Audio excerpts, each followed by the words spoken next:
تفاوت بین پولدار و ثروتمند در چی هست؟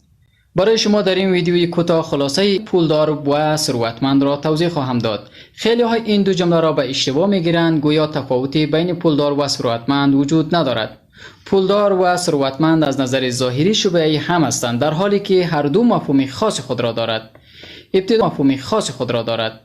ابتدا تفاوت خوشحالی و لذت را به شما توضیح خواهم داد تا درک خوبتر از ثروتمند و پولدار داشته باشید. آیا خوشحالی همان لذت است؟ خوشحالی اتفاق ناگهانی و لحظه‌ای است. باید عامل و دلیلی برای خوشحالی وجود داشته باشد. در واقع این خوشحالی توسط عوامل بیرونی اتفاق می افتد. زمانی که عامل خارجی حذف شود، احساس خوشحالی نیز از بین می رود. در مقابل لذت بردن احساس دائمی است. یعنی لذت احساس چی است؟ دائمی است و یک اتفاق درونی است که در عمق وجود انسان صورت می گیرد. در شرایط سخت و آسان پایدار است. با درک این دو می توان تفاوت‌های پولدار بودن و ثروتمند بودن را بهتر درک کنیم. پولدار بودن به مفهوم داشتن حساب بانکی است. یعنی ماهیت پولدار در موجودی حساب بانکی تعریف می شود. پولدار توسط اتفاق بیرونی نیز پولدار می شود. پولدار در اثر برنده شدن گیم و لاتری و همچنان به ارث بردن از خانواده می تواند پولدار شود.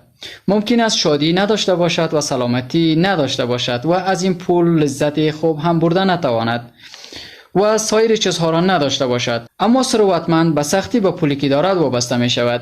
بدون پسنداز مادی خود او رضایت درونی دارد. برای ثروتمند اعداد و ارقام مهم نیست. هر قدر حساب بانکی او کم و زیاد شود بازم خوشنود است. شخص ثروتمند پول خود را تبدیل به منابع دیگری برای پشتیبانی از دارایی‌های خود می کند.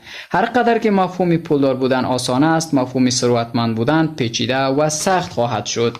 شخص ثروتمند کسی است که در شرایط سخت بدون نگرانی از مخارج سال آینده خود زندگی خود را میچرخاند، چون با هر شرایط آماده است. اما پولدار در شرایط معمولی سخت نگران مخارج آینده خود می شود، چون وابسته به حساب بانک خود است. تفاوت دوم پولدار و ثروتمند اینکه شخص ثروتمند نگران در رابطه با کم و زیاد شدن مخارج ندارد، زیرا درآمد او ثابت نیست و با تغییرات تغییر می کند. ولی پولدار سخت نگرانی بالا رفتن مخارج زندگی است. پولدار سخت کار می کند، یا صاحب کسب و کاری کوچک است و یا هم زیر دست دیگران و قطعاً به دیگران پاسخگو است. اما ثروتمندان اینطور نیست. ثروتمندان یک کارآفرین موفق است.